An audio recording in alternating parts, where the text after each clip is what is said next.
그다음에 우리 이 시간 주님께 전심을 다해서 박수치면서 힘차게 찬양하시겠습니다.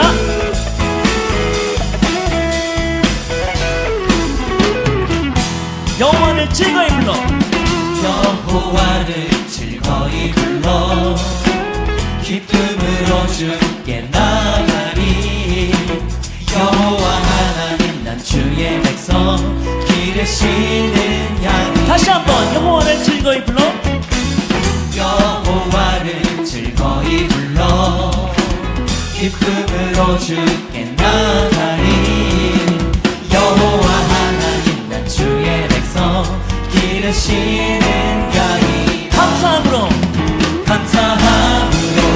주를 높이며 그 문에 들어가서 찬송함으로 그 이름을 송축할지.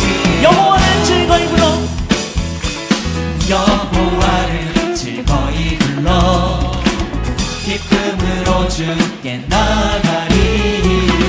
여호와 하나님 난 주의 백성 기르시는 양이. 여호와를 즐거이 불러, 여호와를 즐거이 불러 기쁨으로 주께 나가리. 여호와 하나님, 여호와 하나님 난 주의 백성 기르시는 양이.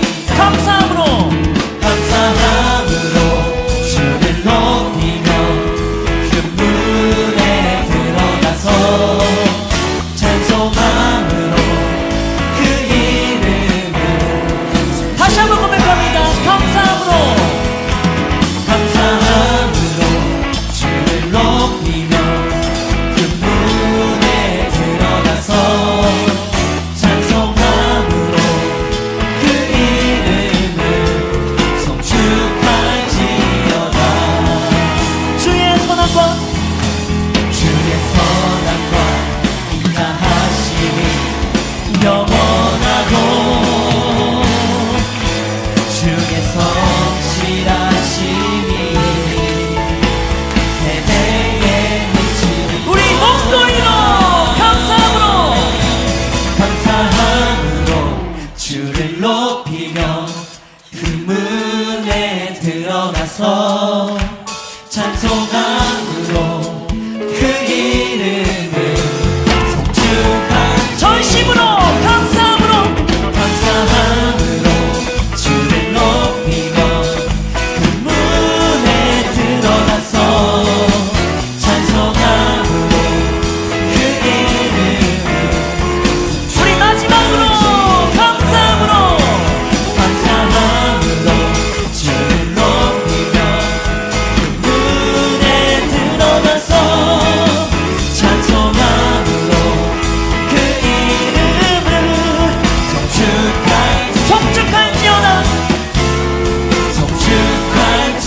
송축할지어다 아멘. 감사함으로 주님만을 예배드리는 예교회가 되길 소원합니다. 아멘.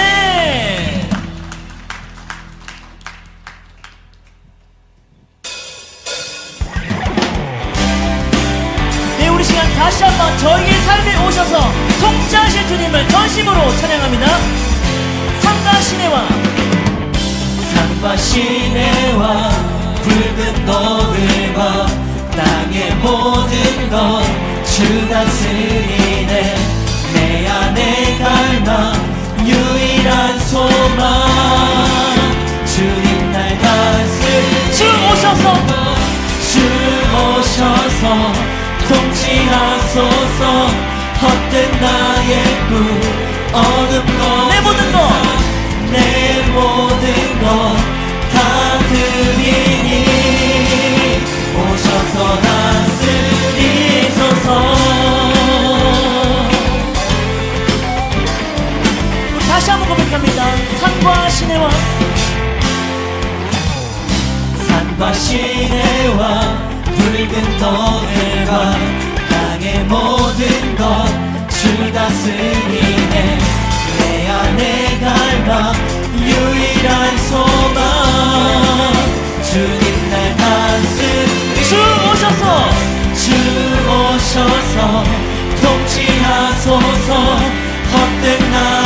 금 얻은 것 내 모든 것 내 모든 것 다 드리니 오셔서 다스리소서. 우리 이번에는 목소리로 2절로 고백합니다. 생각을 넘어 생각을 넘어 모든 말보다 나의 생활이 말하게 하소서. 세상 그 어떤 것보다 소중한 내 주인 나를 주 오셔서 주 오셔서 통치하소서. 헛된 나의 꿈 얻은 거두사 내 모든 것 다 드리니 오셔서 주 오셔서 주 오셔서 통치하소서. 헛된 나의 꿈 얻은 것 내 모든 것 내 모든 것 다 드리니 오셔서 다스리소서. 아멘.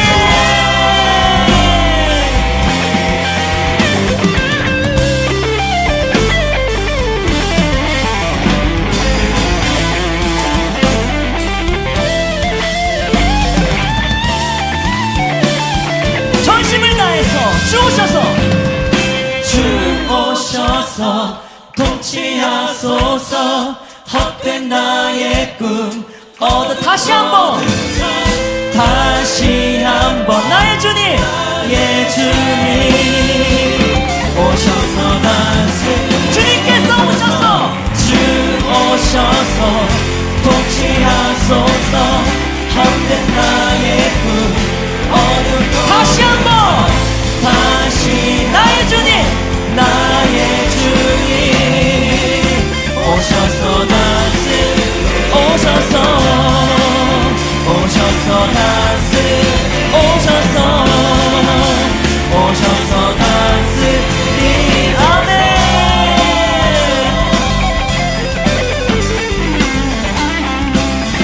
오직 주님께서 저희 삶에 오셔서 통치하기 소원합니다. 아멘.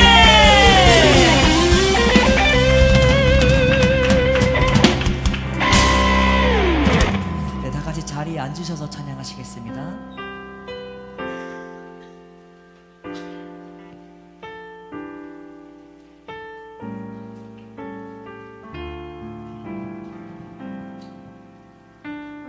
주님 내가 여기 있사오니 주님 내가 여기 있사오니 나를 보내소서. 나의 맘 나의 몸 주께 드리오니 주 받으옵소서.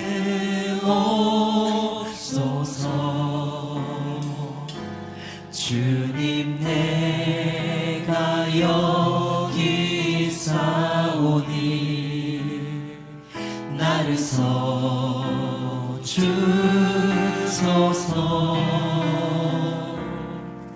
가진 것 모두 다 주께 드리오니 주 받으옵소서. 할렐루야. 할렐루야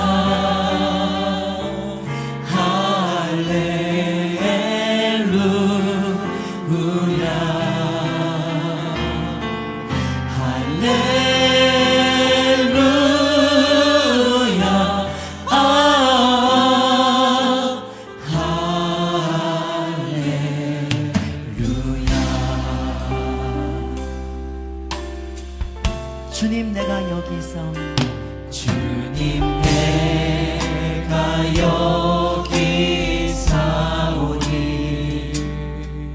나를 보내소서. 나의 맘 나의 몸 주께 드리오니 주 받으옵소서.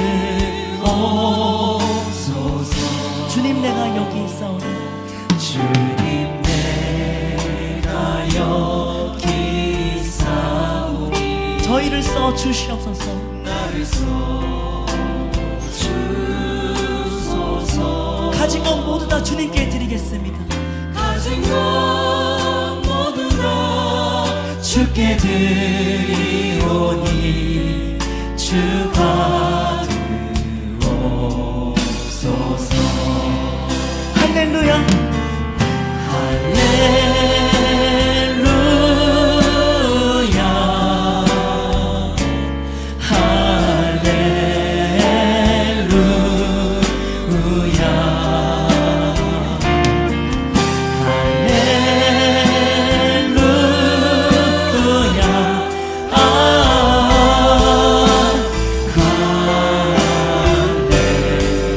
전심으로 할렐루야.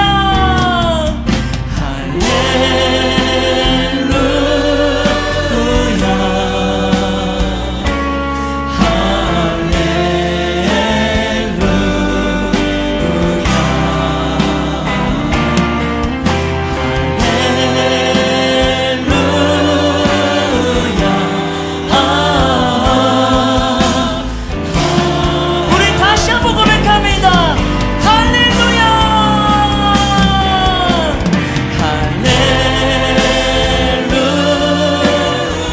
오직 주님만을 찬양하오니 주님만이 받아 주시옵소서.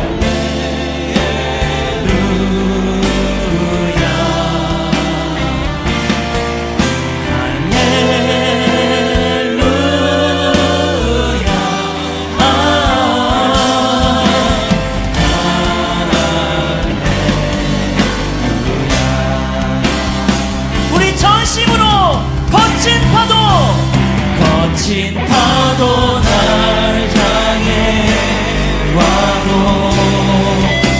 주와 함께 날아오르리 높은 가운데 나의 영혼 잠잠하게 주를 거친 파도 거친 파도 날 향해 와도 주와 함께 날아오르리 폭풍 가운데 나의 영혼 잠잠하게 우리 두 손 높이 들고 통성으로 찬양합니다. 거친 파도 거친 파도 날 향해 와도 주와 함께 날아오르리 높은 가운데 나의 영혼 잠잠하게 주를 보리라 아멘.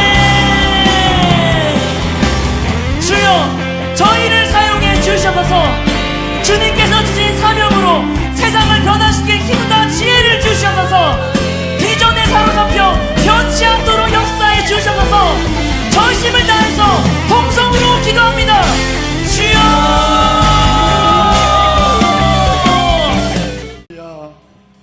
온 우주 만물을 주관하시고 역사의 수레바퀴를 움직이시는 전능하신 하나님 아버지, 한여름에 무덥고 습하고 꿉꿉한 날씨가 찾아와 우리의 일상에 무척 힘이 드는 계절이 되었습니다.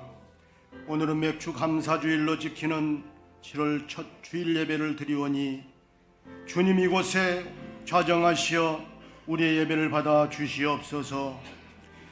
이스라엘 백성들이 나라를 잃고 애굽에서 유리하며 400년이 넘는 지긋지긋한 노예 생활과 40년의 광야 생활을 지켜주시고 하나님이 주신 약속의 땅에 정착하여 보리와 밀을 첫 수확하여 첫 열매로 드리고 감격의 눈물을 흘리며 감사했던 일을 기념하는 절기가 맥주절인데 2023년 올 한 해도 어느덧 절반이 지나갔습니다.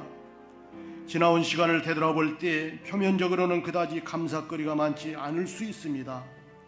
혼돈의 국제 정세 속에 국가 간의 전쟁과 수출 부진에 정치, 경제, 사회 등 각 분야가 꽉 막혀 있고 높은 인플레와 고금리 원자재값 상승으로 서민들의 삶이 매우 퍽퍽합니다. 우리 현실을 보면 불평불만이 먼저 나올 수밖에 없습니다. 그러나 우리는 지난 날들을 기억해야 합니다. 지난 6월은 호국 보훈의 달이었습니다. 일제 36년의 슬픈 역사와 나라를 되찾은 지 5년 만에 북한 공산 집단의 침략으로 6.25 전쟁이 발발해 전 국토가 폐허로 변해버렸던 나라를 하나님이 지켜주시고 일으켜 세워주시고 지금 세계 10위 안에 드는 경제 대국이 된 세계 유일한 나라로 축복해 주셨습니다. 원조를 받던 나라에서 다른 나라에 도움을 주는 나라로 만들어 주셨습니다. 스스로 나라를 지킬 힘이 없었던 이 나라를 하나님이 도우시고 지켜주셨습니다. 이보다 더한 감사가 또 어디에 있겠습니까? 우리는 역사의 교훈을 결코 잊지 말아야 하며 반드시 보훈이 이루어질 수 있게 역사하여 주시옵소서. 우리의 모든 것이 하나님께로 왔음을 고백하고 믿음으로 하나님께 드리는 감사의 절기가 되게 하여 주시옵소서. 다음 세대 여름 사역이 준비 중에 있습니다. 유아부 성경학교가 7월 8일부터 9일까지 진행이 되고 유초동부 성경학교가 7월 21일부터 23일까지 청소년 청년연합 수련회가 8월 6일부터 8일까지 진행됩니다. 모든 여름 행사 계획들이 차질 없이 진행되어 은혜 가운데 잘 마칠 수 있도록 도와주시옵소서. 이 일을 위해서 수고하고 헌신하는 담당 선생님들이 먼저 기도하며 준비할 때 큰 은혜를 베풀어 주시옵소서. 다음 세대를 이어갈 자녀들이 안전하고 큰 은혜가 넘치는 수련회로 마칠 수 있게 축복하여 주시옵소서. 우리 자녀들이 세속적 가치에 물들지 않고 복음을 통해 바른 신앙적 가치관으로 성장해서 하나님 앞에 위대하게 쓰임받는 인물들이 다 될 수 있게 인도하여 주시옵소서. 이 땅의 교회들과 그리스도인들이 신앙의 정체성을 바르게 회복하고 세상의 빛과 소금이 되어 이 백성이 다시금 하나님께로 돌아오는 역사가 있게 하여 주시옵소서. 하나님 아버지, 우리 성도들 중에도 육신의 질병으로 인해 고난 중에 있는 성도들이 있고 경제적 어려움과 사업과 직장, 자녀들의 문제와 여러 시험으로 인해 연단 중에 있는 성도들이 있습니다. 저희를 불쌍히 여기시고 간구하는 기도에 응답하여 주셔서 모든 것이 치료되고 회복되어 살아계신 하나님을 찬양하며 감사케 하여 주시옵소서. 필리핀의 단기 선교사로 파송된 이상은, 김지연, 정영준 선교사님을 지켜주시고 선교의 현장에서 날마다 하나님의 사랑을 체험하며 제자 삼는 세계비전으로 영혼 구원의 사명을 잘 감당하고 복음의 능력으로 승리하고 돌아올 수 있게 축복하여 주시옵소서. 오늘도 단위에 세우신 목사님에게 성령의 기름을 부어 충만케 하시고 생명의 말씀이 선포될 때 생수의 강이 강단으로부터 넘쳐 흘러 감동과 치유와 회복이 이루어지도록 역사하시고 축복하여 주시옵소서. 우리 목사님 오직 말씀과 기도에 전념하실 수 있도록 목사님의 가정과 삶을 지키시고 모든 필요를 채워 주시옵소서. 하나님 아버지, 이 나라와 이 민족을 지켜 보호하여 주시옵소서. 이 백성에게서 얼굴을 돌리지 마옵소서. 저희 민족이 하나님께서 베풀어 주신 은혜를 망각하고 겸손하지 못하고 교만해 있습니다. 전쟁의 위험이 항상 상존해 있고 우리를 위협하는 열방들이 우리를 에워싸고 있습니다. 이렇게 어려운 환경에 놓여 있음에도 정치가 상생하지 못하고 나라의 안위를 위해 하나 되지 못하고 있습니다. 위정자들이 먼저 회개하고 바로 서게 하여 주시옵소서. 우리나라가 복음을 통해 선진국이 되었으니 복음으로 선교적 사명을 다하는 우리나라가 되게 축복하시고 역사하여 주시옵소서. 오늘도 아름다운 예배 공동체를 이루어 찬양과 경배로 영광 돌리고 여러 모양으로 헌신 봉사하는 성도들을 축복하여 주시옵소서. 모든 영광을 받으실 줄 믿사옵고 이 모든 말씀을 예수님의 이름으로 기도하옵나이다. 아멘.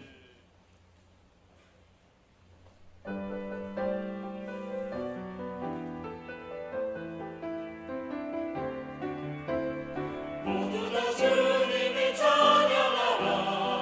외로운 주의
말씀 같이 보겠습니다.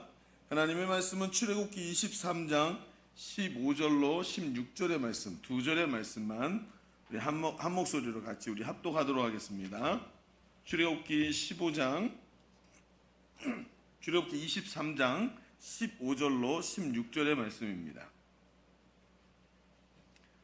출애굽기 23장 15절 16절을 우리 한 목소리로 같이 합독하겠습니다. 시작. 너는 무교병의 절기를 지키라. 내가 내게 명령한 대로 아비벌의 정한 때에 이래 동안 무교병을 먹을지니 이는 그날에 내가 애굽에서 나왔음이라. 빈손으로 내 앞에 나오지 말지니라. 맥추절을 지키라. 이는 내가 수고하여 밭에 뿌린 것의 첫 열매를 거둠이니라. 수장절을 지키라. 이는 내가 수고하여 이룬 것을 연말에 밭에서부터 거두어 저장함이니라. 아멘. 여러분, 사람은 의미의 존재입니다. 이 말이 무슨 뜻인지 아시죠? 여러분, 생일을 생각해 보시죠. 생일이 뭐죠? 내가 태어난 날이라고 의미를 붙인 겁니다. 여러분, 내가 태어난 날은 지나갔습니다. 30년 전에, 40년 전에, 50년 전에 다 지나갔는데 1년마다 매해마다 돌아오는 동일한 날을 생일이라고 의미를 붙였습니다. 그리고 내가 태어났고 내가 이 세상에 존재하는 것에 대한 그 의미를 되새기는 날로 삼았다는 거죠. 결혼 기념일도 마찬가지입니다. 뭐 특별한 날이겠습니까? 매일 또 매해 매달 똑같은 매일 같은 날이지만 결혼 기념일이라고 의미를 부여하니까 우리의 삶의 중요한 날, 남편과 아내가 함께 자신들의 관계들을 깊이 묵상하는 그런 생각하는 귀한 날이 되지 않습니까? 평범한 날이지만 의미를 부여하니까 특별한 날이 되는 것입니다. 여러분, 그냥 이것만 그렇겠습니까? 우리의 삶 전체가 그렇지 않습니까? 우리 자신이 의미를 부여하니까 우리 자신의 삶에 정체성이 생기고 의미를 부여하게 되니까 그게 귀하고 소중한 겁니다. 그러니까 말이죠, 우리의 삶을 들여다보면서 삶이 정말 중요한 게 뭐냐면 가정을 바라보면서도 직장이나 내가 오늘 하루 살아가는 삶의 습관들을 보면서도 의미를 부여할 수 있는 사람이 되어야 합니다. 여러분, 아멘이십니까? 의미를 부여해. 내 삶이 귀한 거예요. 의미를 부여할 수 없이 그냥 뭐 늘 가는 거니까 이렇게 생각하면 절대로 귀한 게 없습니다. 그런 의미에서 뭐 우리 셀리더로 임명받을 때, 제자대학 졸업할 때 축복하면서 와서 꽃다발 안겨주고, 새가족 수료하고 한가족 환영식 할 때 꽃다발 주고, 어떤 분들은 그래요. 꽃이 예쁜 쓰레기라고. 절대로 아닙니다. 의미를 부여하는 겁니다. 이 의미를 부여하지 않으면 인생에 남는 게 없어요, 여러분. 무엇이든지 그렇습니다. 가족, 친구들 생일에 선물 사주는 거 다 의미를 부여하는 겁니다. 특별히 선물이 그렇지요. 선물을 주고받는 것에도 의미를 발견하는 것이 아주 중요합니다. 그래서 선물은 말입니다, 비싼 것이 값비싸냐 싸냐의 문제가 아니라 이 선물이 그 사람에게 의미가 될 것이냐, 이건 정말 뭐라고 하죠? 그 사람을 깊이 생각하고 사랑해서 그 사람에게 의미가 되는 물건들을 사주는 것, 이게 정말 좋은 선물입니다. 그냥 생일이니까 뭐 이게 필요하다니까 하고 사주는 것보다 의미가 담겨진 선물을 주는 게 얼마나 중요한지 몰라요. 그래서 말이잖아요, 새가족을 섬기고 베스트를 섬길 때도 의미가 담긴 선물을 주면 이게 마음이 녹습니다. 마음이. 그런 걸 가만히 봐야 됩니다. 왜요? 그 사람의 존재에 대해서 축복하는 거예요. 의미를 담아주는 거. 그래서 선물이 중요한 겁니다. 비싼 게 선물이 아닙니다. 여러분, 그래서 사람들은 어떻죠? 모든 것에서부터 의미를 찾으려고 합니다. 그 의미를 찾으면 행복하고, 그 의미를 찾으면 내 삶에 대한 삶의 정체성이 뚜렷하게 세워지는 거죠. 오늘 우리는 말입니다, 뒤에 써 있는 것처럼 맥주 감사주의를 맞이했고 맥주 감사절로 지키게 되었습니다. 무슨 뜻입니까? 의미가 있는 날이라는 것입니다. 어떤 의미가 있습니까? 참 우리하고는 거리가 좀 먼 것 같아요. 맥주가 무슨 뜻이에요? 치자에다가 그 점 하나만 빼면 여러분이 좋아하는 그거 되지 않습니까? 이렇게요? 그거 아닙니까? 이 오늘 맥주가 무슨 뜻입니까? 보리를 추수했다는 거예요. 여러분 앞에 장식에 보리 이렇게 있죠? 저는 말입니다, 이 맥주라는 단어가 제 마음속에 잘 안 들어옵니다. 왜요? 전 농사꾼이 아니니까요. 평생 한 번도 보리를 추수해 본 적도 없고, 아니 뭐 보리를 보는 것도 이렇게 우리 권사님이 이렇게 이쁘게 장식해 주니까 이게 보리구나 하고 보는 거지, 언제 보리 보겠습니까? 그러니까 잘 와닿지가 않고 의미가 없이 느껴지는 것입니다. 여러분, 그러면 뭔가 이상하죠. 감사주일이어야 되고, 우리가 말하듯이 한 해의 절반, 6월달 지나고 7월 첫 주에 맥주 감사절을 하면서 한 해의 절반을 지나면서 감사를 회복해야 되고 그 의미를 깨달아야 되는데 이게 멀리 있는 것처럼 느껴지는 거예요. 그러니까 어떤지 아세요? 맥주 감사주일 헌금을 딱 이렇게 하잖아요. 그럼 이게 지금 맥주 감사주일 헌금을 한 건지 아닌지 알 수가 없어. 그냥 평범해요. 감사가, 여러분, 재물이 있는 곳에 마음이 있다고 감사가 이 속에 우리가 지금 회복이 돼 있나? 모르겠는 거예요. 여러분, 그렇습니다. 문제는 감사가 갑자기 절기가 되었다고 내 속에 감사가 일어나는 게 아니더라는 거예요. 의미가 중요하더라는 것입니다. 그렇다면 오늘 의미를 여기서 발견해야 되는데, 오늘 어떤 감사를 하나님께 올려드릴 수 있을까요? 억지로 하는 것이 아니라 이 속에서 뭔가 보람을 발견하고 의미 있는 삶이 되게 하는 절기가 되도록 하나님이 이 절기를 우리에게 주셨다는 것입니다. 그래서 깊이 있게 이 절기 속에서 하나님이 부여하신, 우리의 삶에 부여하신 의미를 발견하고 그 속에서 하나님 앞에서 감사, 진정한 감사를 올려드릴 수 있는 이런 기쁘고 행복한 절기를 맞이하는 우리 성도들 되시기를 주의 이름으로 축원합니다. 자, 그래서 오늘 말씀을 그런 의미로 봅시다. 자, 주보 3면을 펼쳐보시면 오늘 말씀의 제목은 의미를 아는 감사, 이렇게 같이 정해놓고 두 가지 이야기를 같이 펼쳐가 보겠습니다. 첫 번째는 맥주절에 첫 열매를 드리는 의미를 알아야 합니다. 어떤 의미요? 첫 열매를 드리는 의미.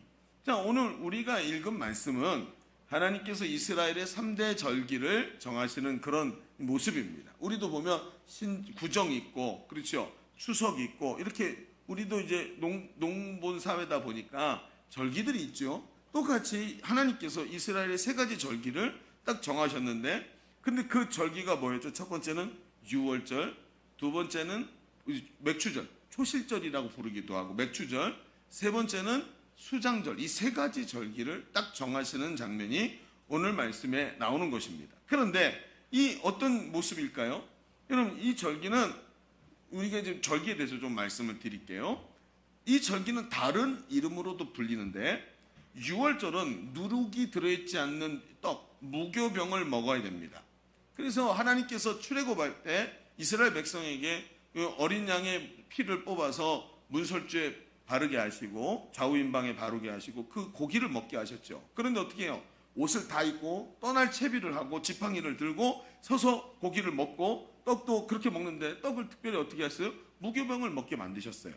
그래서 딱딱하고 맛없는 그 떡을 먹어야만 하는 거죠. 그런데 이것이 유월절이라는 유대인의 가장 중요한 절기가 됐고, 유월절은 애굽에서 종살이하던 이 민족이라 나라라고 말할 수도 없던 이 사람들을 하나님이 불러서 처음으로 이건 내 백성이다, 내 나라의 내 백성이다 라고 불러주신 게 출애굽과 함께 유월절에서 일어난 사건이죠. 그래서 유월절이 제일 큰 절기입니다. 그 다음에 오늘 말씀의 3대 절기 중에 두 번째가 맥주절입니다. 맥주절은 처음 익은 열매를 거두는 초실절이라고 부르기도 하고, 한 해의 모든 부르기도 하고, 그렇게 해서 첫 열매를 거두어서 하나님께 감사하는 거예요. 그런데 첫 열매를 거두었으니 이 내용이 많을까요?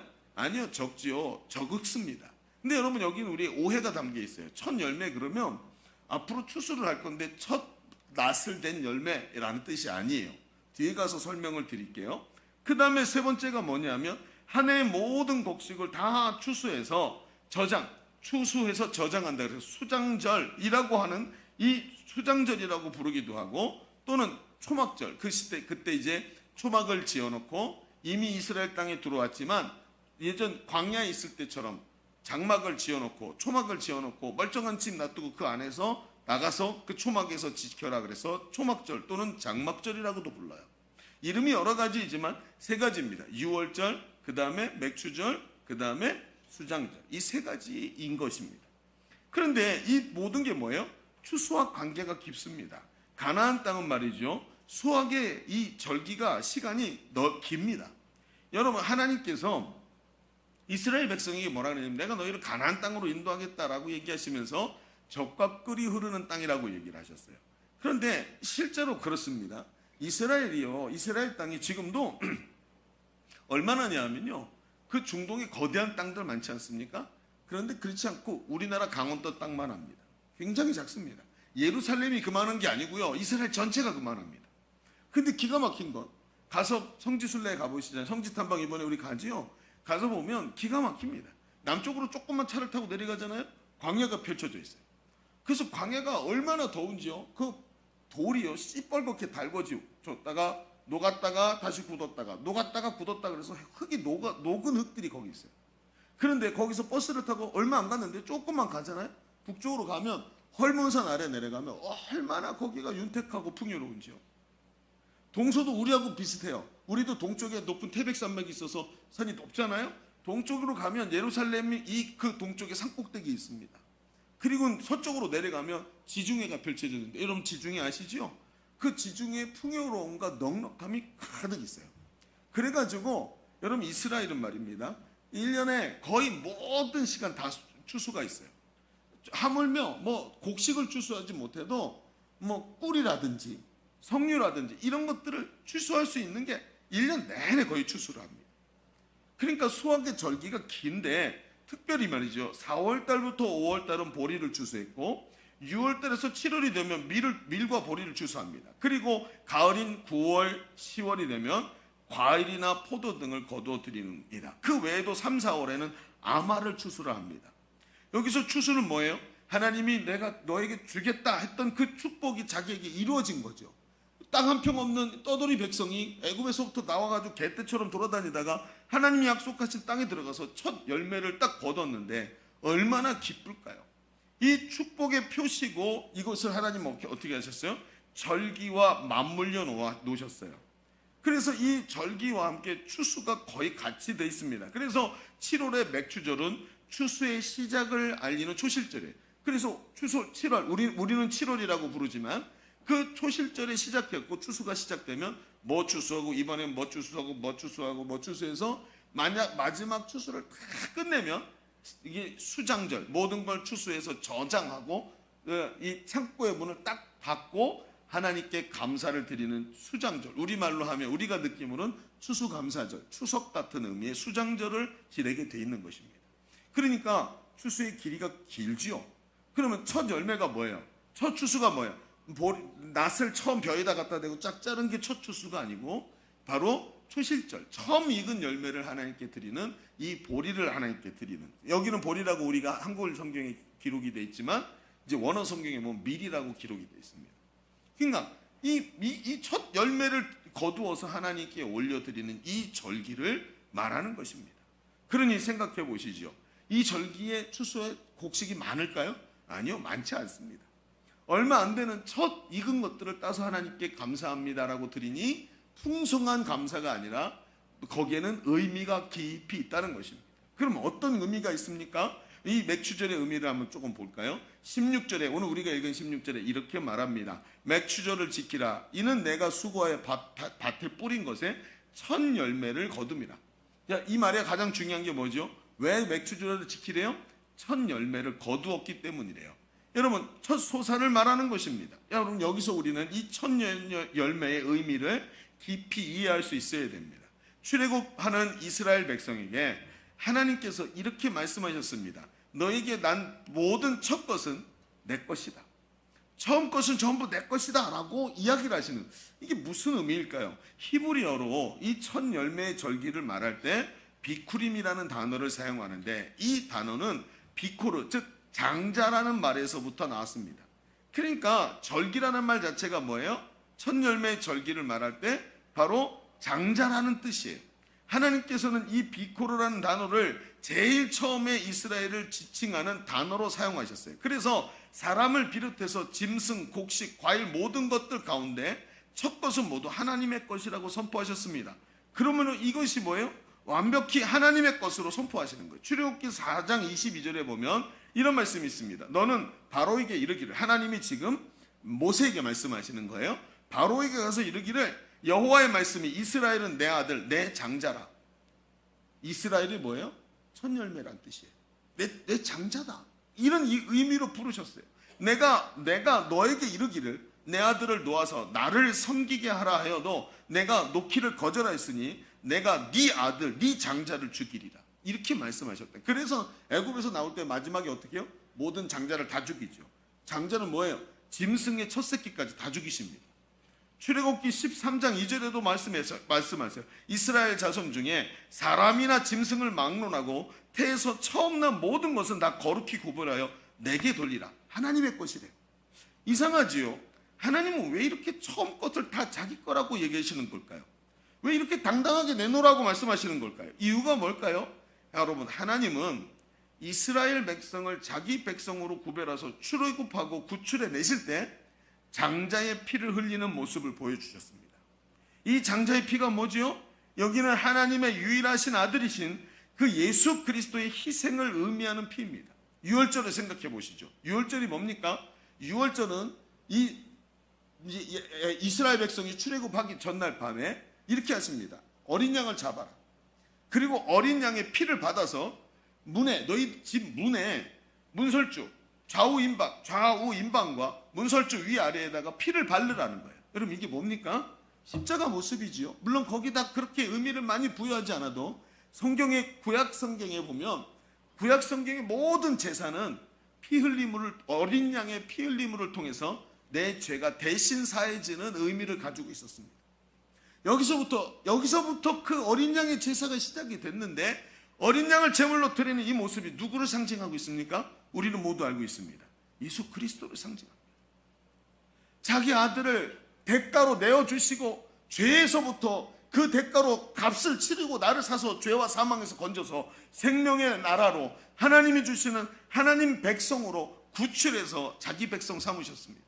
우리는 그냥 출애굽한 줄 알았는데, 그냥 죄의 나라에서 건져서 하나님 백성 된 줄 알았는데, 하나님은 자기 나름대로 굉장히 많은 희생을 치르신 것을 이 내용 안에 담아두신 것입니다.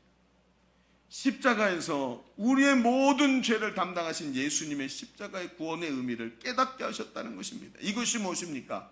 이것이 이스라엘 백성의 정체성입니다. 하나님이 값을 치르시고 사셔서 하나님의 소유된 백성으로 하나님이 삼으셨다는 겁니다. 그런데 여러분, 생각해 봅시다. 이스라엘 백성이 광야에서 40년 동안 유랑을 하는데, 광야에서 그러면서 가나안 땅에 못 들어가고 왜 뺑뺑 돌면서 거기서 그렇게 고통당하고 죽었을까요? 이유가 무엇입니까? 그들이 광야에서 당하는 환난은 어디서 오는 것입니까? 그렇습니다. 바로 이런 의미를 모르고 자신이 누구인지 알지 못하는 정체성의 혼란에서부터 왔습니다. 여러분, 이런 의미를 모르니까 하나님께서 자신을 완전히 하나님 백성으로 삼기 위해서 얼마나 많은 희생을 치르셨는지를 몰라요. 그래서 어떻게 합니까? 불순종합니다. 그래서 어떻게 합니까? 의심합니다. 그래서 어떻게 합니까? 감사하기가 어려운 거예요. 여러분 보십시오. 물이 없다고 원망합니다. 아들을 십자가에 내주신 분이 물조차 주지 않으시겠습니까? 근데 물 없다고 원망합니다. 물을 줬더니요, 이번에 먹을 게 없다고 원망합니다. 그래서 만나를 내려서 먹을 걸 줬더니 이번에 고기가 없다고 원망합니다. 여러분, 하나님이 얼마나 많은 대가를 주고 너를 사셨는데 고작 고기 하나 안 주시겠느냐? 하나님 고기가 먹고 싶습니다라고 말하면 고기를 주시는 하나님이신데 원망을 합니다. 그랬더니 고기를 줬더니 어떻게 할까요? 이제 만족합니다 그랬을까요? 아니요, 부추가 없다고 원망합니다. 그렇죠? 삼겹살집 가서 아줌마 마늘 좀 더 주세요. 그런데 마늘 안 줬다고 원망하는 거예요 지금. 이런 일이 벌어지는, 왜요? 자기가 얼마나 많은 희생을 치르고 구원받았는지 몰라요. 정체성의 문제입니다. 여러분, 부모가 말이죠. 여러분은 자식을 바라보면서 뭘 느끼십니까? 저는 말이죠. 저는 지금도 제 머릿속에 그렇게 시간이 많이 흘렀는데 첫 아이가 태어났을 때 그때가 잊혀지질 않습니다. 저 아이가 커서 지금 대학생이잖아요. 근데 전 제 아이를 볼 때마다 첫 돌 때 그 아장아장 걸어다니는 모습이 속이 남아있어요. 그래서 지금은 성인이지만 성인으로 보이는 게 아니라 그때 그 아기로 보여요. 전 아직도요. 이게 잊혀지질 않아요. 그때 그 처음 아이를 향해 느꼈던 사랑이, 여러분 남자는 말이죠, 자식을 낳기 전까지 사랑이 뭔지 모릅니다. 저만 그랬는지 모르겠습니다만 자식을 낳으면 처음으로 사랑이 뭔 줄 알아요. 이런 게 사랑이구나. 내 목숨도 아깝지 않겠구나. 처음으로 압니다. 그리고 그 처음 사랑을 딱 느꼈던 그걸 죽을 때까지 잊지를 못해요. 그 사랑을 알면요, 부모한테 원망이 나오질 않습니다. 그런데 자식은 그걸 알아요? 자기 어렸을 때 모습 자기가 본 적이 있습니까? 없습니다. 처음 부모가 자기를 만났을 때 그 부모가 자기 생명까지 내어줄 만큼 사랑했던 거 자식은 몰라요. 그러니까 어떻게 해요? 그 정체성이 없으니까 계속해서 원망하고 불평하는 거예요. 이스라엘 백성을 보십시오. 그 정체성이 없으니까 원망밖에 안 나요. 하나님, 오늘 나 지금 돈 없는데 왜 돈을 안 주세요? 이것 때문에 우리의 믿음이 자꾸 흔들리는 거예요. 생명도 줬는데 왜 돈을 안 주십니까? 돈이 없어서 안 주시는 걸까요? 성경이 뭐라고 써 있습니까? 정욕으로 쓰라고, 잘못 구하기 때문에. 그것 때문에 너 자신을 해칠까 봐 하나님께서 너 저 성장해야 된다고 기다리고 계시는 걸 모르고, 그러니까 계속해서 원망인 겁니다. 뿐만입니까? 여러분 생각해 보십시오. 이스라엘은 결국 가나안 땅에 들어가서 자신의 직업이 바뀝니다. 이 사람들은 계속해서 목축업이었습니다. 그래서 계속 목축업을 하고 있었는데 들어갔더니 농경사회로 바뀌죠. 여러분 얼마나 어려웠을까요?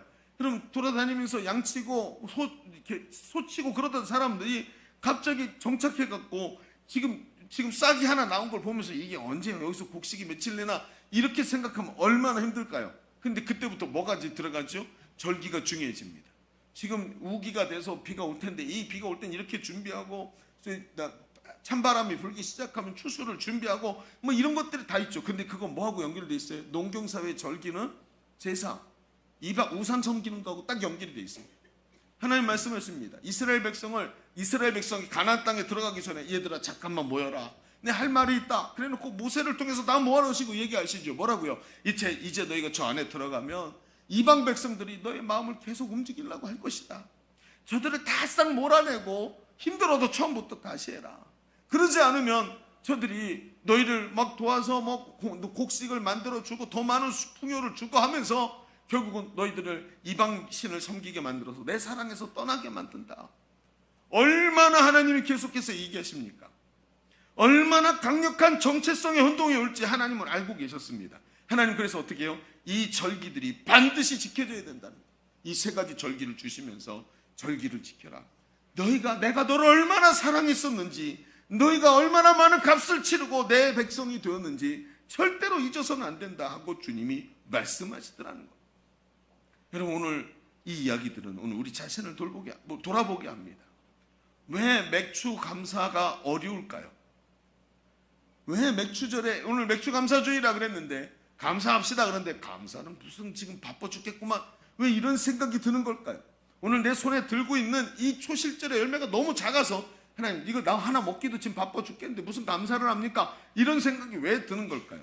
정체성의 혼란의 시대에 살고 있다는 것입니다. 바알이 하나님이신지 여호와가 하나님이신지 헷갈리는 시대를 살고 있습니다. 이런 시기에 절기를 통해 하나님이 우리에게 그 의미를 깊이 깨닫게 하시는 거예요. 내 아들의 피로 구원받은, 내 첫 아들의 피로 네가 구원받았다. 하나님이 소중히 여기시는 존재라는 것을 깊이 알기를 원하시는 겁니다. 이것이 바로 구원받은 하나님 백성의 모습입니다. 이 감사의 조건은 소유의 풍성함에서 나오는 게 아닙니다. 어제까지 나의 모습은 죄와 저주로 사로잡혀서 사망으로 끝날 인생이었지만 예수 그리스도로 구원받아 하나님 자녀의 권세를 누리는 존재가 된 것을 깊이 인식하기 시작할 때 나오는 감사라는 거예요. 이 구원의 감격이 얼마나 큰지 마치 1만 달란트 탕감받은 것 같은 기쁨입니다. 빼앗겼던 나라를 다시 회복하고 이름을 광복절이라고 빛을 회복한 날이라고 지은 것처럼 오늘도 하나님의 은혜 안에서 빛을 회복한 게 너무 감사해서 하나님께 올려드리는 감사인 것입니다. 이 정체성의 변화에서 나오는 거예요. 여러분 오늘도 간증을 했죠. 제자대학 간증을 들어보니 제가 참 은혜가 됩니다.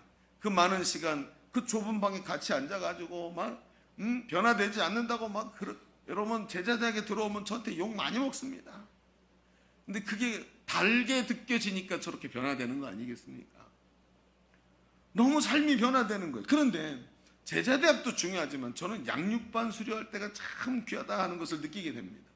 양육반 수료하는 사람이요 정말 빠르게 이 예수를 믿고 양육반을 수료하면 예수 처음 믿고 6개월 만에 양육반을 수료하게 됩니다.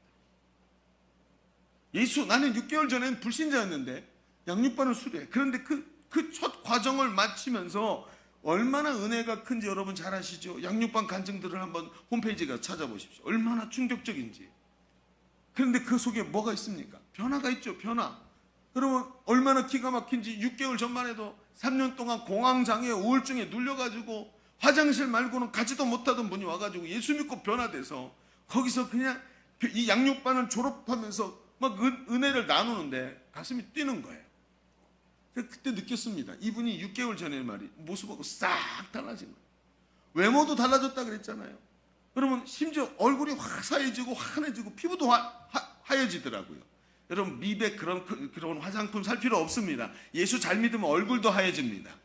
얼마나 기가 막힌지요. 그렇게 바뀌더라고요. 여러분 보십시오. 그러면 양육반 커리큘럼에 뭐가 있길래? 커리큘럼을 보면 딱 압니다. 거기에 뭐가 있어요? 구원의 확신, 사제의 확신, 기도 응답의 확신, 인도와 승리의 확신. 모두 무엇입니까? 복음입니다. 복음이 살아가지고 이 사람의 마음속을 막 사로잡는데 예수님의 십자가 승리가 이 속에 들어오기 시작하는데 내가 구원받은 그 감격을 누리기 시작합니다. 성령이 어떤 분인지, 예수 믿는 게 무엇인지, 구원받은 게 무엇인지 깨닫기 시작하니까 죄의 노예로 사망 한가운데 있던 나를 구원하셔서 하나님 자녀 되게 하신 그 은혜와 감동이 영혼 깊숙한 곳을 변화시키고 새롭게 만드시더라는 것입니다. 여러분 그 은혜가 여러분과 제 안에 오늘도 살아 움직이는 줄로 믿습니다. 그걸 경험해야 된다는 거예요. 예수 믿고 하나님 백성 된 맛을 알게 하니까 맛을 보면 맛을 아는 샘표 간장. 그렇죠. 맛을 아니까 그 삶이 변화되기 시작하는 거예요. 그렇습니다, 여러분. 오늘도 우리가 이 감격이 회복이 되면 맥주 감사절이 그냥 오늘 무슨 날인가 보다 하고 지나가는 것이 아니라 내 삶에 하나님이 값을 치르신 예수님의 십자가 은혜가 우리 속에 흘러 넘치게 될 줄로 믿습니다. 이제 하나님 자녀가 되는 권세를 얻고 오늘도 적은 수확을 들고도 감격하며 하나님께 감사할 수 있는 믿음 있는 성도가 되시기를 주의 이름으로 축원합니다. 자, 우리 첫 번째 얘기를 좀 정리해 봅시다. 우린 지금까지 맥추절의 의미를 알기 위해서 맥추절의 첫 열매를 드리는 의미가 무엇인가라는 주제로 말씀을 보았습니다. 여러분 그렇습니다. 아들을 내어주신 그 은혜와 사랑이 인식되고 그 의미를 알 때 우리는 견고하게 하나님 앞에 믿음으로 감사할 수 있다는 이야기였습니다.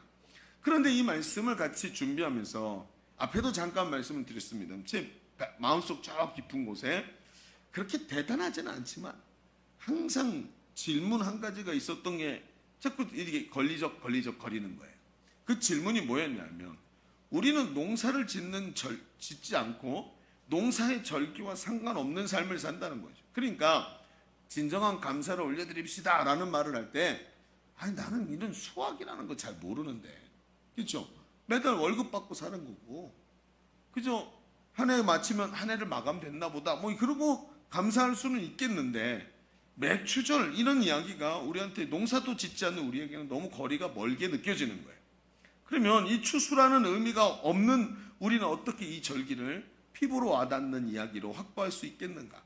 앞에서 분명히 이제 의미는 알겠는데 의미가 내 삶 속에 깊이 들어오지가 않더라는 거죠. 그러니까 이런 거 가지고 누가 걸고 넘어지진 않는데 내 마음속에 깊이 이런 적실성에 대한 이야기가 마음속에 있는 거예요. 근데 오늘 성경에는 그 지점을 정확하게 말씀하고 계세요. 그게 뭐냐? 오늘 이제 우리가 읽은 이제 두 번째 얘기에다가 이렇게 한번 써보실까요? 자, 우리 첫 번째 맥추절에 그 첫 열매를 드리는 의미를 알아야 된다 그랬죠. 두 번째는 이렇게 써봅시다. 이 첫 추수가 분명히 맥추절에 첫 추수가 있는데 이 첫 추수가 바라보는 지점의 의미를 알아야 되는 거예요. 자, 우리 이제 초실절 또는 맥추절이라고 부른다 그랬죠. 그 맥추절이 초실절을 딱 만들어 놓고 이 초실절이 어딘가를 딱 바라보고 있더라는 거예요. 초실절은 초실절만으로 끝나지 않고 어딘가를 바라본다는 거예요. 그게 뭐냐? 오늘 16절 우리 읽었던 말씀을 다시 한번 볼까? 이렇게 말해요. 맥추절을 지키라. 이는 내가 수고하여 밭에 뿌린 것을 첫 열매를 거둠이라. 그랬죠? 지금까지 이 얘기를 했습니다. 그런데 두 번째는 뭐 얘기하냐면 수장절을 지키라. 맥추절 그 다음에 수장절이었죠. 6월절 맥추절 수장절. 수장절을 지키라. 이는 내가 수고하여 이룬 것을 연말에 밭에서부터 거두어 저장함이니라. 자, 하나님은 이 첫 열매에 대해서 말씀하시면서 연결해서 수장절을 함께 말씀하고 계시는 거예요. 여러분 이건 있잖아요. 지금 16절에 이제 맥추절을 지키라라는 이 문장의 구성과 수장절을 지키라라는 문장의 구성이 똑같지요. 근데 앞에 있던 유월절의 문장의 구성은 좀 달라요. 그래서 어찌 보면 맥추절과 수장절을 하나님은 이 말에서부터 뭘로 만들었냐? 한 짝으로 한 쌍으로 딱 묶으셨어요. 그래서 이 맥추절은 맥추절만의 의미로는 그 의미를 알 수가 없어요. 그럼 뭐가 짝이 돼야 돼요? 수장절의 의미가 한 짝이 돼야 두 개가 하나로 이해가 되는 겁니다. 그래서 이렇게 기록이 돼 있어요. 자, 보십시다. 하나님은 이 첫 열매에 대해서 말씀하시면서 수장절을 함께 얘기하는데 이 초실절을 지나서 수장절로 간다는 거예요. 자, 무슨 말일까요? 앞에서도 말한 대로 이스라엘의 추수의 시기는 깁니다. 그래서 초실절에 시작된 추수는 결국 수장절에 마감하게 됩니다. 우리는 여기서 수장절의 의미를 봐야 됩니다. 수장절은 최종적으로 추수를 해서 곳간에 저장한 것을 말합니다. 이것은 뭘 말할까요? 이것은 마지막 날 역사가 끝나고 예수님이 십자가에서 죽으시고 부활하신 주님이 승천하셔서 하늘에 계시다가 역사의 심판자로 내려오시는 그날 마지막 날 추수하는 것을 말합니다. 마지막 날 어떻게 말씀하시죠? 이렇게 말씀하십니다. 내버려둬라. 마지막에 이 가라지와 알곡이 한밭에 자랄 때 내가 추수꾼들에게 전부 거두게 해서 가라지나 알곡을 그때 분리할 거다. 분리해서 가라지는 아궁이에 집어넣고 알곡은 어디에 넣는다고요? 곡간에 넣어둔다는 거예요. 이게 마지막 날의 이야기래요. 마지막 날 알곡들을 싹 모아서 곡간에 수장절에 곡간에 딱 넣어놓고 이게 심판이 된다는 겁니다. 이게 마지막 날을 이야기하는 것입니다. 그래서 오늘 구원받은 하나님 백성이 초실절의 추수, 즉 뭐예요? 오늘 우리가 구원받아서 하나님 자녀 된 초실절의 추수가 누구예요? 사실은 나 자신을 말하는. 예수 믿고 구원받아서 하나님의 소유된 내가 오늘 구원받은 초실절의 열매예요. 그런데 이 초실절의 열매인 내가 오늘은 여기 있는 것 같지만 마지막 어디로 가요? 수장절의 대추수로 맞춰지는 역사의 마지막과 심판날이 함께 연결이 돼 있어요. 이걸 뭐라고 얘기하냐면 이미와 아직이라고 얘기를 합니다. 이게 무슨 뜻이냐?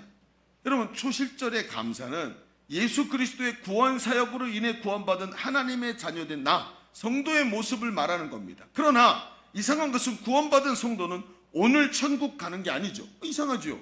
예수 믿고 구원받았대요. 그럼 오늘 여기 살면 안 되잖아요. 천국 가서 살아야 되잖아요. 그런데 예수 믿고 구원받았다면 왜 여기 사냔 말이에요. 여전히 육신을 입고 세상에서 여러분 살고 있다는 거예요. 아이러니하지요. 구원받아 하나님 백성 됐는데 왜 여전히 고통스러운 세상에 살아갑니까? 왜 경제적으로 부족하고 왜 육신의 질병이 들고 하나님 백성이라며요. 하나님 나라에서 살아야 된다면서요. 그런데 왜 여전히 여기서 사냐고요. 여러분, 그렇지만 중요한 게 있습니다. 세상에 아직 살고 있지만 이전과는 아주 다른 삶이지요. 성도는 예수 그리스도로 말미암아 이 땅에 이루어진 하나님 나라 백성으로 삽니다. 여기서. 그래서 예수님이 뭐라 그랬어요? 여러분, 누가복음 17장 20절에 하나님 나라는 여기 있다 저기 있다고도 못하리니 하나님 나라는 너희 안에 있느니라. 할렐루야. 여러분, 예수 그리스도로 말미암아서 구원받은 하나님 백성의 마음속에 뭐가 이미 일어났어요? 하나님이 통치하신 하나님 나라가 여기 만들어졌다는 거예요. 자, 하나님 나라는 예수님으로부터 시작해서 시작이 됐습니다. 그런데 뭐 어때요? 이미 시작되었지만 아직 완성되지 않았다는 거예요. 언제 완성됩니까? 수장절에 마지막 날 심판날 하나님께서 이 나라, 이 모든 하나님의 이 전 우주가 하나님이 통치 가운데 들어오는 완전한 통치가 일어나는 그날을 향해서 오늘도 달려가고 있다는 것입니다.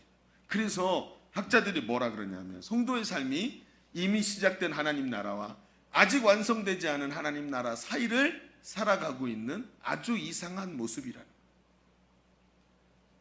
이미 하나님 백성 되었지만 아직 완전히 하나님 나라가 임하지 않은 그 사이를 역사의 마지막 심판주로 주님이 재림하셔서 새하늘과 새 땅이 열리고 하나님 나라가 완성되는 그날까지 오늘도 우리는 이 땅에서 이미와 아직 사이를 살아간다는 것입니다. 여러분, 마태복음 13장에 앞에 얘기했던 대로 이렇게 말하죠. 둘 다 추수할 때까지 함께 자라게 두라.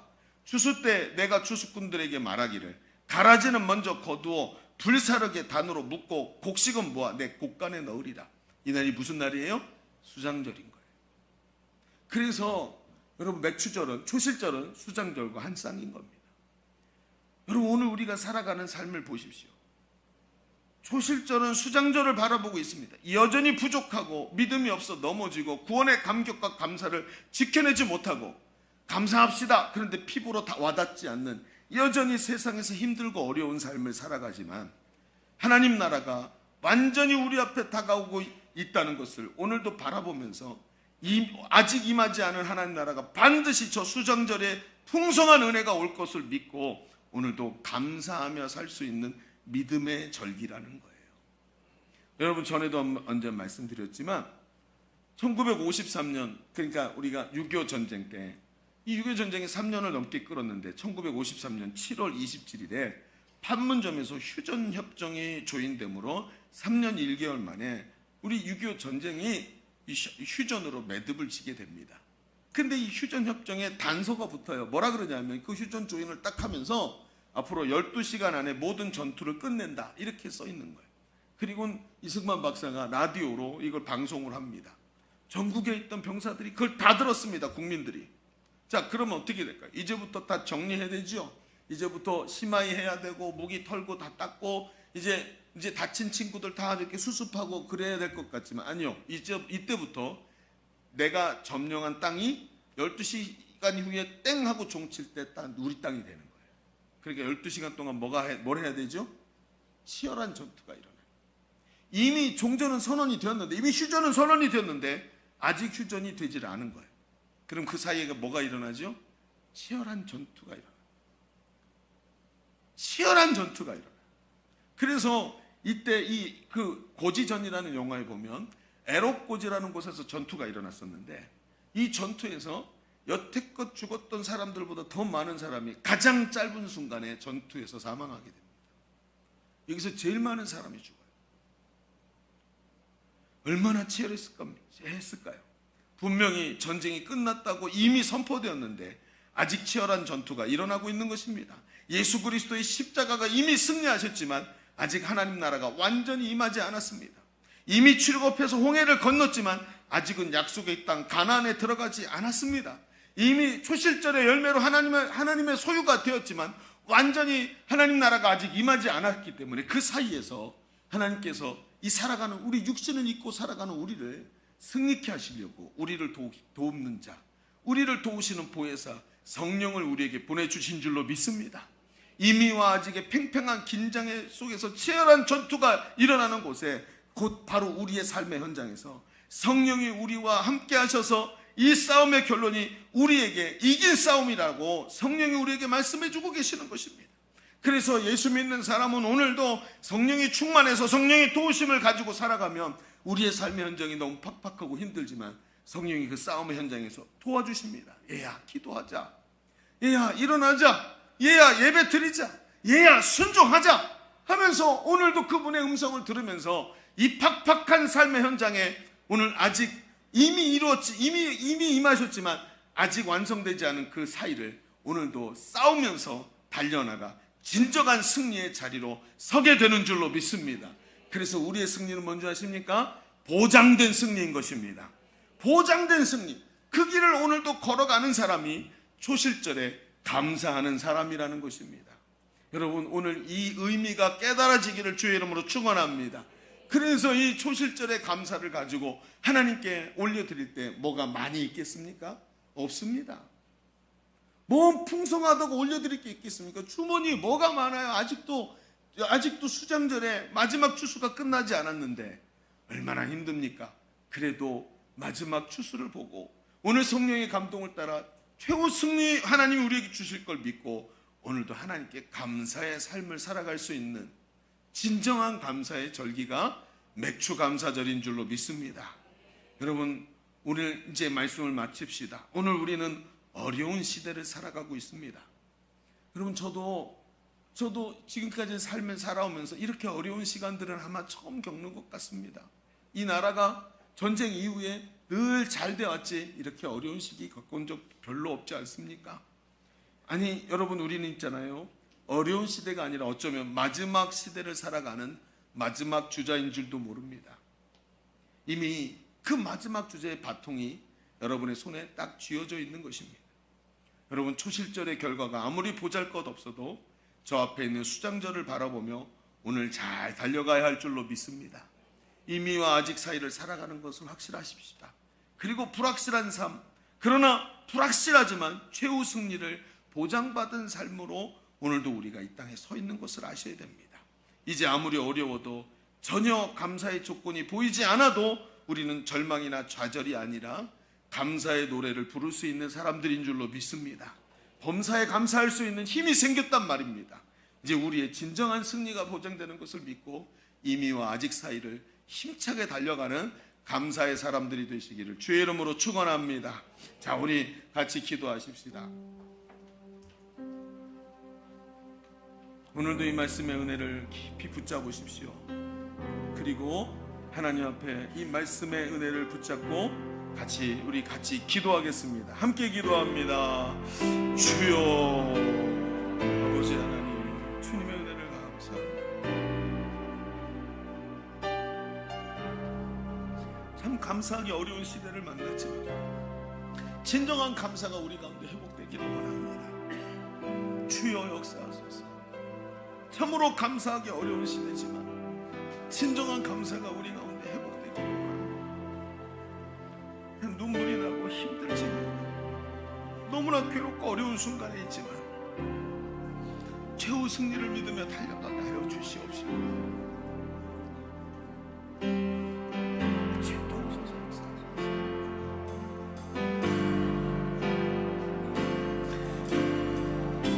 우리 다시 한번 기도하겠습니다.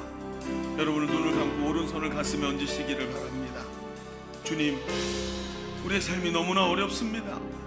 예수 믿는데 왜 이렇게 힘들지라고 생각될 만큼 너무너무 어렵습니다. 하나님 왜 나를 안 도와주시는 것 같을까요?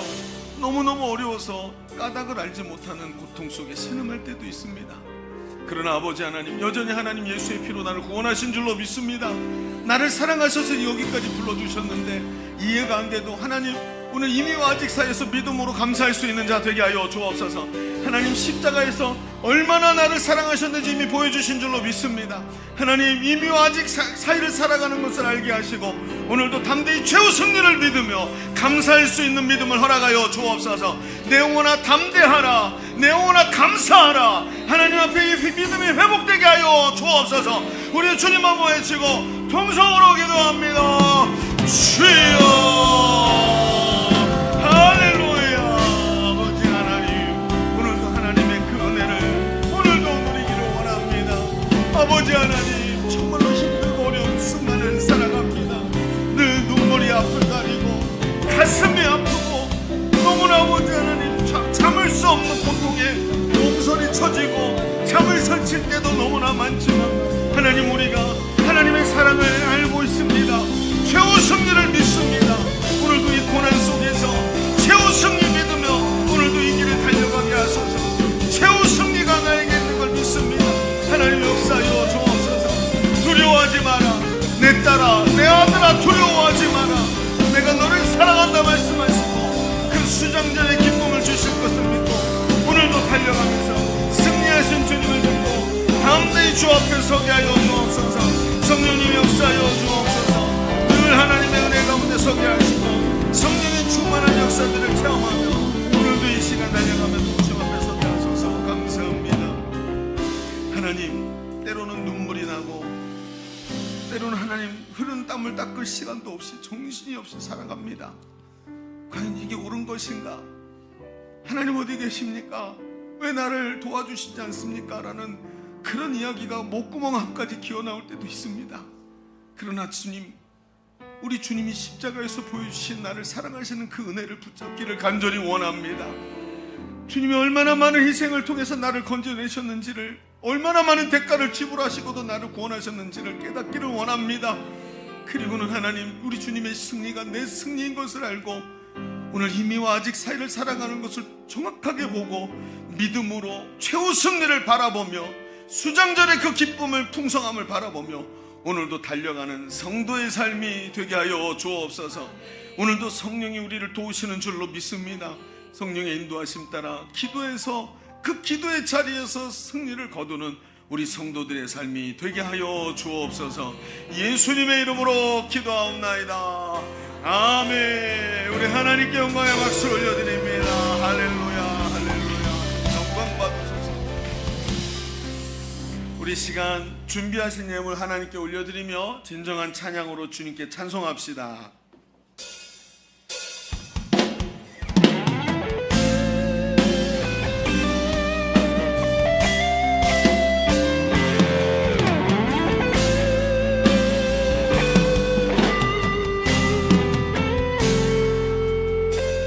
사랑하는 나의 아버지,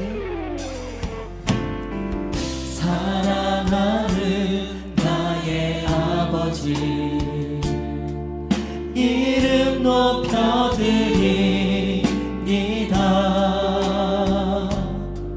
주의 나라 찬양 속에 임하시니 능력에 주께 찬송하네. 전능하신 하나님 찬양 언제나 동일하신 주. 전능하신 하나님 찬양 영원히 다스리네.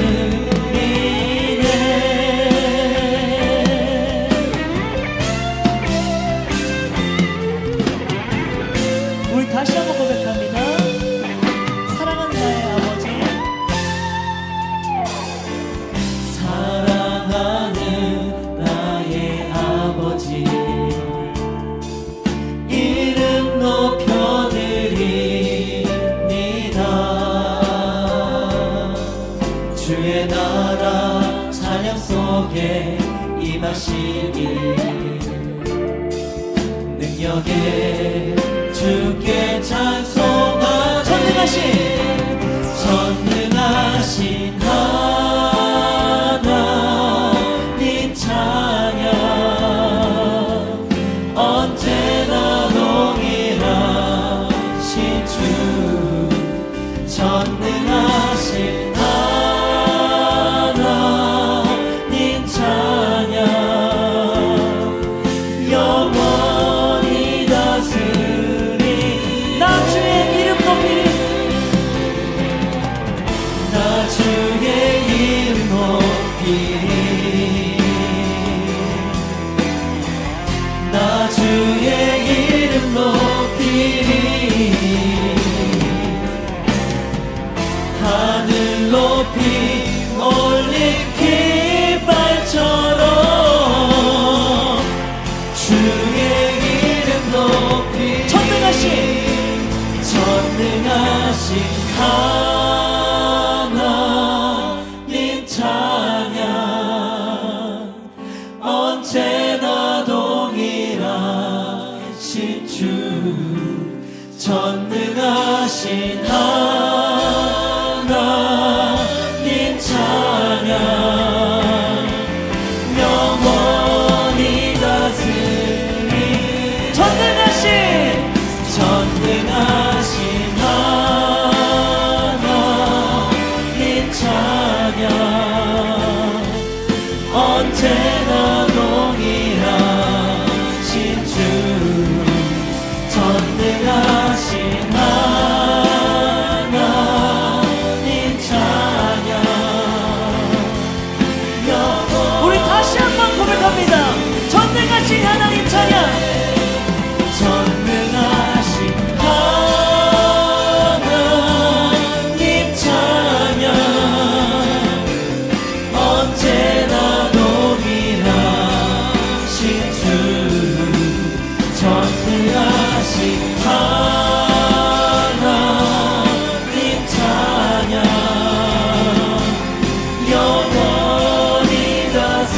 영원히 다스리네.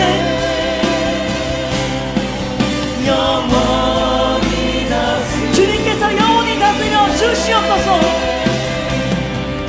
영원히 다스리. 아멘. 저희의 삶을 통치해 주신 주님께 영광의 박수 올려드리겠습니다. 우리 드려진 예물을 위해서 기도하겠습니다. 은혜와 사랑이 많으신 주님, 얼마나 기쁘고 감사한지요. 나는 적은 것을 손에 쥐고 아직도 광야에 서 있는 것 같은 느낌이 들 때도 있지만, 하나님은 우리의 삶을 수장절의 영원한 승리로 오늘도 인도하고 계시는 줄로 믿습니다. 얘야, 저 십자가를 봐라. 내 아들이 저기 달려있는 걸 봐라. 너 하나 건지려고 내 아들을 대신 내어준 내 사랑을 아직도 못 믿겠니? 하고 부르시는 주의 음성을 깊이 듣고 그 십자가의 은혜를 깨닫고 하나님을 사랑하게 하시고 믿음으로 주 앞에 서는 우리가 되게 하여 주옵소서. 하나님, 오늘도 이 초실절의 감사를 봉투에 담아 하나님께 올려드렸습니다. 돈이 들어간 게 아니라 우리의 마음이 들어갔고, 주를 사랑하는 마음이 들어갔고, 우리의 주권을 여기 넣어서 하나님께 올려드렸습니다.